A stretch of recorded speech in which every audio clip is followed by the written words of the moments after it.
Okay, we're here with the column here at the Music Hall, and I'm interviewing what I have to confess is a slight big Broadway show crush on Mr. Christoper Sieber, because I became a big fan of your work, actually, when you were on TV with It's All Relative. That show, which was a great TV series. It was okay, right? Great, with John Benjamin Hickey, and then Lenny Clark and Harriet Harris. Yeah, it was a and great, those other great two, series. we've never heard from them again. Yeah. We don't know where they are. Who are they? Homeless, who cares?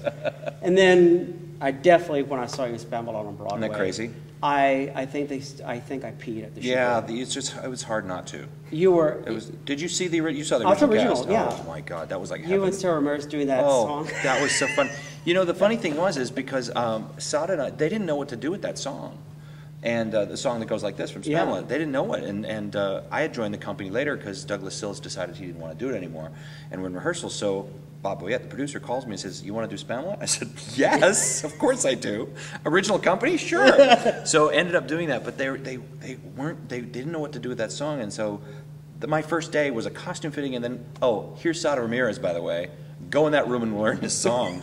I'm like, hi. So we did this. We went into this other room, and Sada said, "I don't know what to do with the song." And so we just started playing, and Sada's amazing. She's so much fun to be with. Oh, yeah, bad, and we were both sick and wrong in our heads. So we came up with this idea that we would be two actors that in a musical, in like a show, that we're trapped in a show. We're trapped in an Andrew Lloyd Webber show, and it just keeps going. We can't stop it. So that's the whole joke. That was your idea? That was the idea, and it turned out to be exactly what it. It just kind of fit. You know, the song that goes like this is like once in every show it comes a song like this, but it keeps going and going and going, and then Eric, John Dupre, who wrote it, he said, "Let me give you a key change to make it even longer," and he made. And then there's the thing in the cast recording where I go, and it's because that was just like, because he added that, and I was like, oh my God! It just keeps going.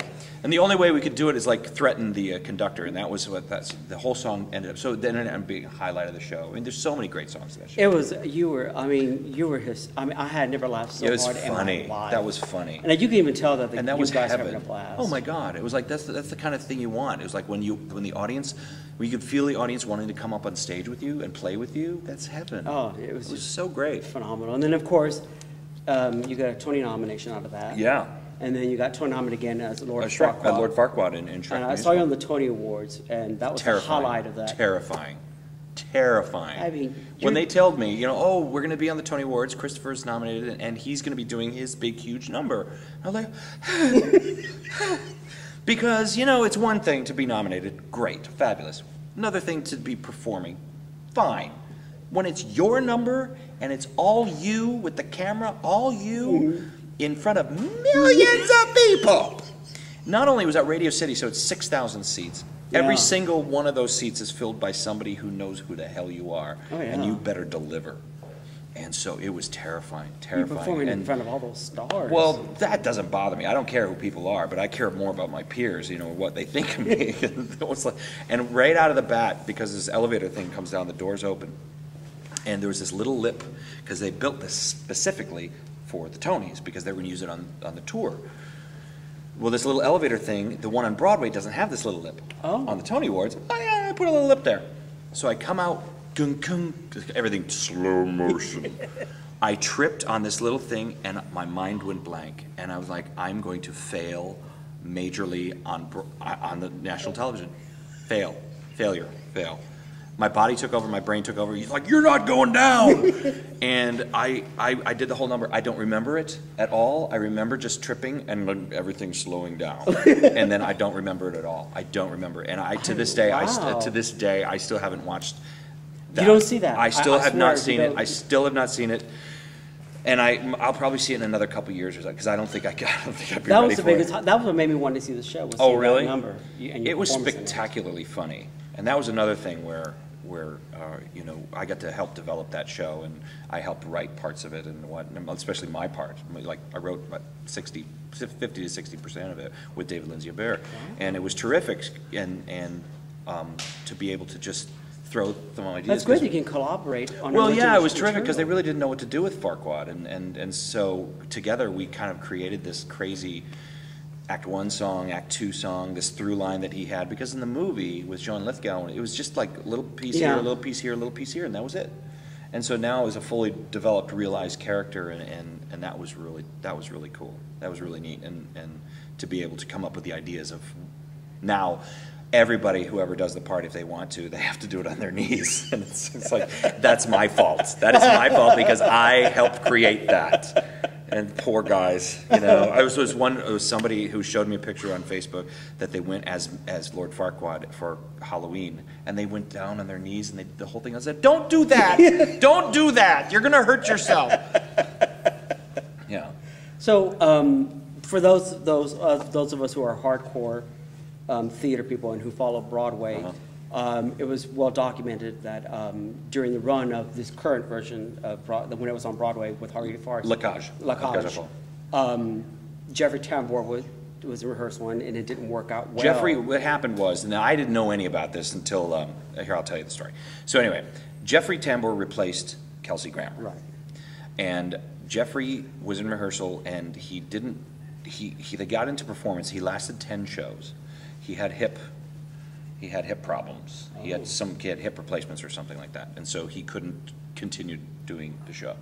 And so he decided that it's time for him to go. But he just kind of did, in an unceremonious way. He just said, "All right, I'm going. Bye." Okay. And so they needed somebody. I had no idea. This was on a Thursday night, I think. So Saturday morning, I'm going back into the show Chicago on Broadway as Billy Flynn.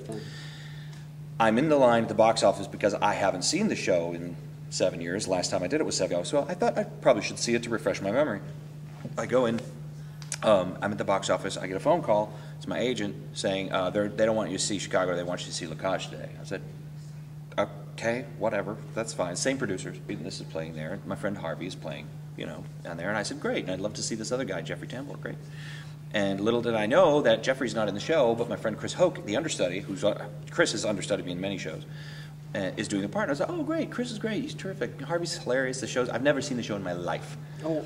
So after the show, one of the producers, David Bavani, comes and says, hey, do you want to bring you backstage to see Harvey? And I said, yeah, of course, I'm going back there anyway. Let's go. And Harvey closes the door. He says, are you going to do the show? And I said, what? He says, are you going to do the show? I want you to play George opposite me.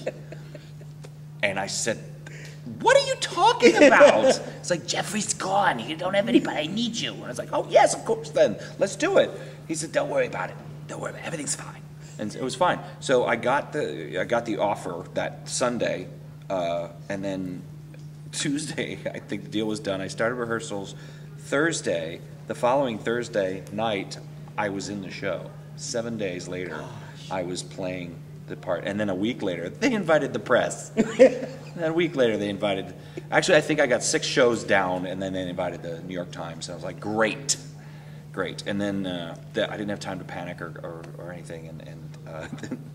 And Harvey called me, because I was so stressed, because you have producers also say, thank you for saving our show. I haven't done anything yet. I was like, I haven't done anything yet. So he calls me. He says, are you sitting down? I said, yes. Darling, they loved us. I was like, ah! I burst into tears. I collapsed in the living room. I was like crying. And I was like, thank you for telling me that.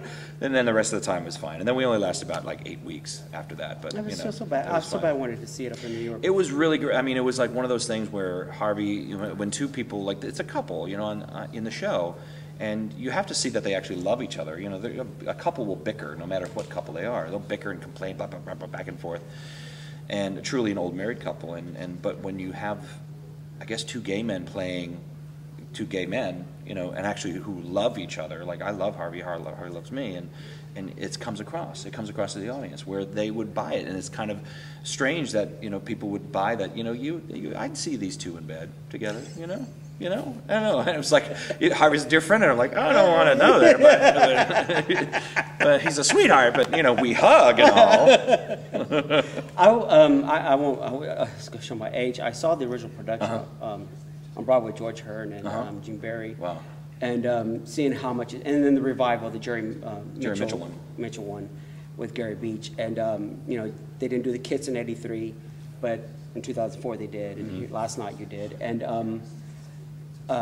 it's really unique how society has changed up to that point. And, you know, of course, congratulations on your marriage. It was, I sent you a little Facebook message when you and Kevin got married. Yeah, we got married. And you're about to be a year in November, right? November, yeah, it'll be a year in November. Your anniversary. How is that, you know, as a couple, that you're on the road and he's back home? Oh, we've been doing this for so long now. This is like, this is our 11th, almost 12th year now. So, you know, he's an actor, former actor. He's a chef now, but, you know, luckily on this tour we have a lot of breaks. So I'm home almost every you know, about every 6 weeks or so. It's not bad. Plus we talk to each other 6 times a day, you know, and then plus, you know, Skype. And then the iChat with the, you know, the iPad. That, you know, you bring your little iPad and walk around, which is really funny, which is weird. You know, the thing is, I would just like to say this to maybe Apple's listening, that you have to develop some software that makes you look thin when you're looking at your iPad, because when you're looking at your iPad like this is like, hey, honey, how you doing? Yeah, you like me? Yeah, I'm all 60. But if you go like this, see, look, you're all like, I'm 12 again.